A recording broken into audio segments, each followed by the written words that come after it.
ये कहानी 70 साल पहले की है। चेन्नई से 200 किलोमीटर दूर एक गांव हुआ करता था। एक सुनसान क्षेत्र जहां ना तो बिजली थी और ना ही पक्के घर। तमिलनाडु के इस गांव तक पहुंचने का रास्ता भी एक घने जंगल से होकर गुजरता था। उस गांव में एक औरत रहती थी। वो औरत विधवा थी और अपने 10 साल के बेटे के साथ रहती थी। बेटा स्कूल जाया करता था और वो पूरा दिन घर पर अकेले बिताती थी। वो एक मामूली सा मिट्टी का घर था। एक दिन वो औरत अपने बरामदे में कपड़े सुखा रही थी। तभी उसके घर पर एक भिखारी आया। उसने सफेद रंग की धोती पहन रखी थी और उसके गले में बहुत सारी मालाएं थी। उसे देखकर ऐसा लग रहा था जैसे उसने कई दिनों से कुछ नहीं खाया हो। उस औरत को उस पर दया आ गई तो वो अंदर चले गई और उसके लिए कुछ रोटियां ले आई। रोटी लेने के लिए जब उस भिखारी ने हाथ आगे बढ़ाया तो उस औरत ने देखा उसके हाथ पर बहुत सारे अजीब से निशान थे। उस भिखारी ने उसके हाथों से रोटी छीन ली और वहां से तेजी से चला गया। यह सिलसिला कई दिनों तक चलता रहा। वो भिखारी रोज उसके घर पर आता और उससे रोटी लेकर जंगल में चले जाता। कुछ वक्त बाद उस औरत के मन में कुछ सवाल आने लगे। क्या पूरे गांव में बस मैं ही हूँ इसे रोटी देने वाली? ये किसी और के घर क्यों नहीं जाता? आखिर ऐसा कब तक चलेगा? बस अब मैं इसकी और मदद नहीं कर सकती। एक दिन वो औरत और उसका बेटा दोनों घर पर मौजूद थे। तभी वो भिखारी उनके घर पर आया। उस औरत ने उससे कहा, माफ करो, पर अब मेरे पास तुम्हें देने के लिए और कुछ भी नहीं। तुम किसी और के घर से जाकर ले लो। उस औरत ने उसे खाना देने से साफ इनकार कर दिया था। वो भिखारी काफी देर तक चुपचाप खड़ा रहा और उसके 10 साल के बेटे को घूरता रहा। कुछ देर बाद वो मुड़ा और वहां से चुपचाप चला गया। उसके जाने के बाद उस औरत को काफी बुरा लगा। मैंने बेचारे को भूखा जाने दिया। काश मैंने उसकी मदद की होती। कुछ दिन बीत गए। वो भिखारी फिर कभी उस गांव में नजर नहीं आया। उस औरत ने अपने पड़ोस में रहने वाले एक मछुआरे से जाकर बात की और उससे उस भिखारी के बारे में पूछा। तुमने उसे खाने के लिए क्यों दिया? इसमें गलत क्या है? अरे तुम्हें पता नहीं, उनका एक पूरा समूह है जो जंगल में रहता है। वो लोग काला जादू करते हैं और भी कई सारी घटनाओं में उनका नाम शामिल है।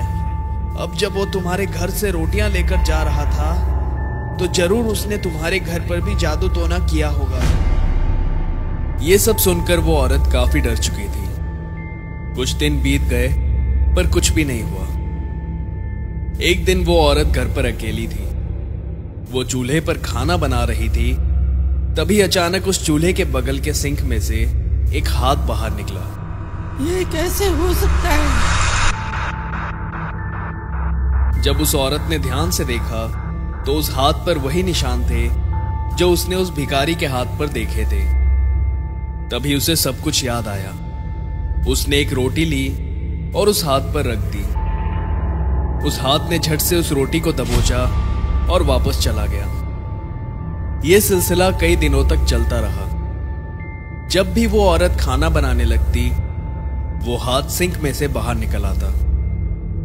वो औरत बुरी तरह से डर चुकी थी पर फिर भी उसने किसी से भी इस बारे में कुछ भी नहीं कहा।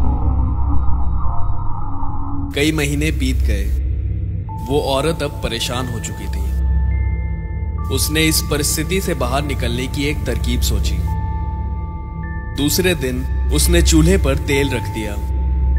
कुछ देर बाद वो हाथ उस सिंक में से बाहर निकला। अब तक वो तेल पूरी तरह से खौलने लगा था। इस बार उस औरत ने उस हाथ पर रोटी रखने की बजाय गरम तेल डाल दिया। वो हाथ पूरी तरह से जल गया। वो कांपने लगा और फिर वापस चला गया।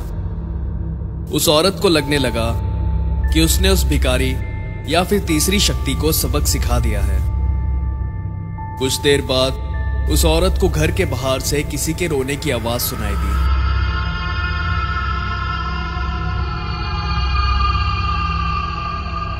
वो जब बाहर निकली तो उसने देखा उसका 10 साल का बेटा जो स्कूल गया था घर के बाहर खड़ा है और जोर जोर से रो रहा है। जब वो उसके पास गई तो उसने देखा उसके पूरे शरीर पर जलने के निशान थे। वो उसे लेकर वैद्यशाला की तरफ भागी। जैसे तैसे उस बच्चे की जान बचा ली गई।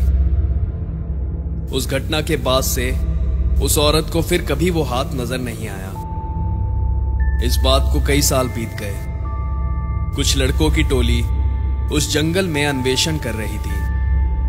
तभी उन्हें जंगल के बीचों बीच एक जगह मिली जहां पर बहुत सारे पत्थर रखे हुए थे। उन पत्थरों के नीचे एक लाल रंग का पुराना कपड़ा था। जब उस कपड़े को खोला गया तो उसमें से कई सारी रोटियां निकली।